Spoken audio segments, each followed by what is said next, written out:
To peak, meaning reaching the highest point either of a specific value or at a specific time. Basically, when describing people or things, when you've peaked, you've reached your best, and it's all downhill from here. I peaked in high school not because I was cool, but because I was on the bowling team. So after years and years of playing game after game and complaining about them, I think it's finally time that we should ask the question, where do we go from here? They say there's nowhere to go but up, but when you've reached the top, I think it's safe to say that you can't really go any further. But has gaming even reached this point yet? Innovation in gaming happens all the damn time, or at least it used to. It seems like every new generation of console is offering something completely different to the last. Going from 8-bit to 16-bit, or going from standard definition to high definition, or going from being able to buy the console to fuck you fucking scalpers! There was a big shift in focus that led to how game developers developed their games, and even how consumers consume their games. You see, for this one, I use salt and pepper, but for this one, I use pepper and salt. It's very different, I swear. However, when the PS5 and Series X came out, I took a look with the comedically large magnifying glass, and, well, everything looks the same, basically. And cross-gen is even more prevalent than it was before. We're 2 years into this generation, and for the first time,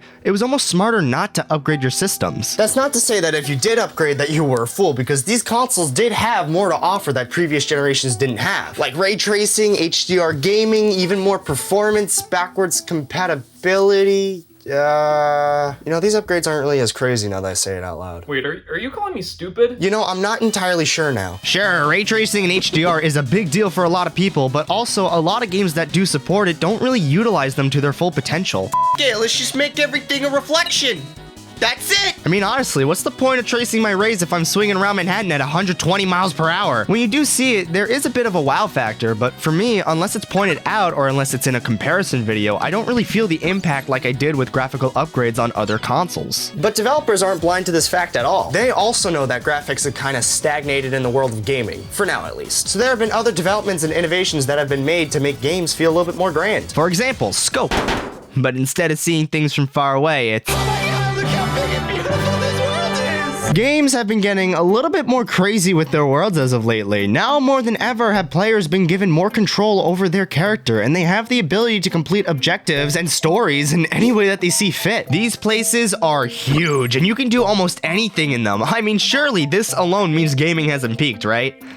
Right. Games now more than ever are packed with so much more content. While majority of that is the setting that you roam around in with the NPCs that are in it you get to interact with, and not to mention the different branches of a story you get to follow within the game. However, people tend to forget how interesting this actually is because it somehow became a fucking trend. You get an open world game, and you get an open world game, and you kind of get an open world game. I'm still very confused on Sonic Frontiers. Whether open world or not, it seems like every linear franchise has broken down the boundaries and given us more freedom, and that's cool, but the impact of that happening has kind of gotten softened when 16 billion people did it before you. Breath of the Wild kind of kicked off this trend, but the reason why that works so well where others don't is that the attention to detail in this game is down to the very last pixel. Look at him down there, he's so cute.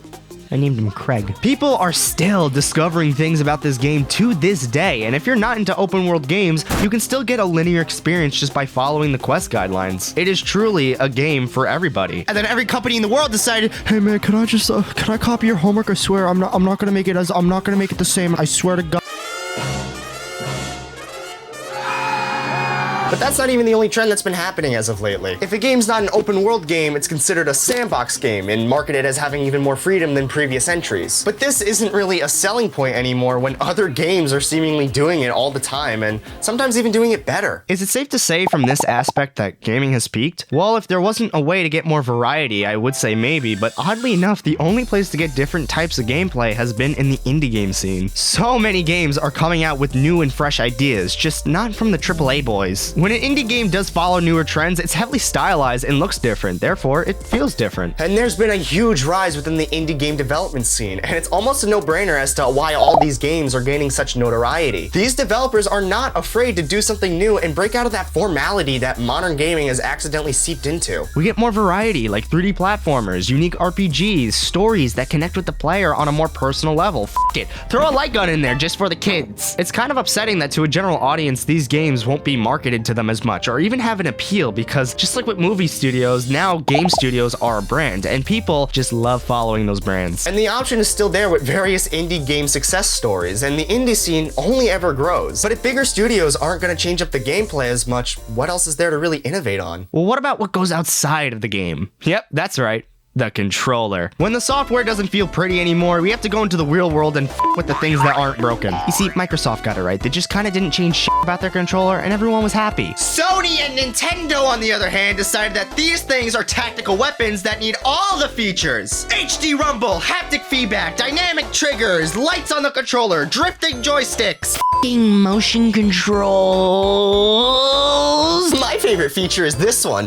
I'm not gonna lie, my brain is small enough to enjoy all these aspects, but in the grand scheme of things, this shit is useless. I would play games on a shitty wired Xbox 360 controller for a while, and it got the job done. So when I try out new controllers with all these nice features, I'm like, hey, that's neat, but if they weren't here, my enjoyment wouldn't change. There's an argument to be made that this makes the game more immersive, and if you agree with that statement, good for you. I'm proud of you, and love that you get to feel that, because I don't get to feel that! It might be because I'm actively burning my palms as we speak, but things like haptics and HD rumble don't really add to my immersion. If anything, they pull me out because I'm really not necessarily expecting things on a screen to affect my physical being. Immersion slowly keeps becoming a focus, and I feel like it's not working as well as they think. Because these features are cool and make playing the game more fun, but rarely do I hear how it makes you immerse within the game. It's very different from a 4D movie experience where you get to actually smell a scene or get water sprayed on you when there's like, I don't know, ocean. When I play a game and let's say the ground shakes, it's not like my house is shaking, and it's more so I get a vibrator for the next few seconds. There's a bigger disconnect happening here because with the movie, I'm just watching. My brain is shut off, so simple shit like moving my chair when something crazy happens feels way more immersive than say in a video game where I'm actively thinking and making choices on the fly. I'm more likely to notice my hands vibrating or the trigger resisting my input because shocker, this thing isn't a bow and arrow! Okay, but immersion is just starting to really get the attention of bigger companies. This is the stuff that they'll work through more and more as the years go by, and if you really want to be immersed, well then, do I got the thing for you. It's called strap 2 screens to your face and experience motion sickness.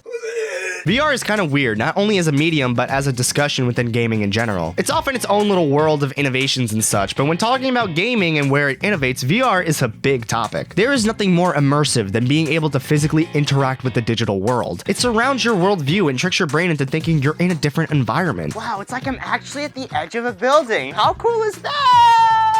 When VR was new, many people were claiming it as the next step in gaming, that this will be where things were headed. But now that it's more matured and will continue to grow, it's clear that it's much more of a branch within gaming. It's a different way to play games and experience things, but it can never truly replace how we normally play games. It's in its own little thing now more than ever, as there are ways to be in a virtual world without being tethered to a PC or a game console. But consoles can't reach this level of immersion in a normal standard of gaming. If graphics can't be pushed any further, and if games are only following trends outside of the indie scene, well, is it safe to say that gaming has peaked? I mean, you can look at all this and say, yeah, maybe. There's a lot of reason to think that. Gaming doesn't have that same excitement it once had because it only gets harder and harder to innovate each year. But I don't think gaming has peaked. I think a significant growth in tech has. Let me explain. We've reached a point where technology has kind of fully realized its capabilities. We can fly in planes, travel fast in bullet trains, and have AR drive our cars no matter how many accidents it causes. That has also extended to gaming. We can make things in a computer that look practically real. Sure, it can be better, but comparing the last 2 generations, it's hard to see things going up from here because the changes are seen within the smaller details and not within the bigger picture. When things are changed, it's on a more smaller scale, more pores on faces, and different reload animations depending on the amount of bullets you have. Just overall, things that you wouldn't see if someone didn't point it out. But if it hasn't peaked, where do we go from here? Well, in my opinion, I think we're gonna see a huge renaissance in stylization and game mechanics in the up and coming years. Trends die harder than me when I play on a normal difficulty. Once this open world craze is over, we'll see new ideas and mechanics and creativity that is executed in games, and it will start feeling more unique. That goes the same for some art styles in games. It's happening a lot more nowadays, and when it's good, the game is often talked about and remembered in such high regard because of it, and I think that is where gaming will be headed. More style, more creativity. It's one of the reasons 2017 was such a great year in gaming. It was because this was happening all the time from almost every single company, not you. No, you needed like 5 more years before you got to that point. That is just all speculation, though. I could be wrong, and let's face it, half of my opinions are just that anyway. But I want to know what you think. Where do you think gaming will be headed next? And do you think it's reached a point where it can't go any further? Come on, answer me, I'm waiting. Hello? Come on. Hello, are you okay? Why aren't you responding? Hello? Hello, are you okay in there?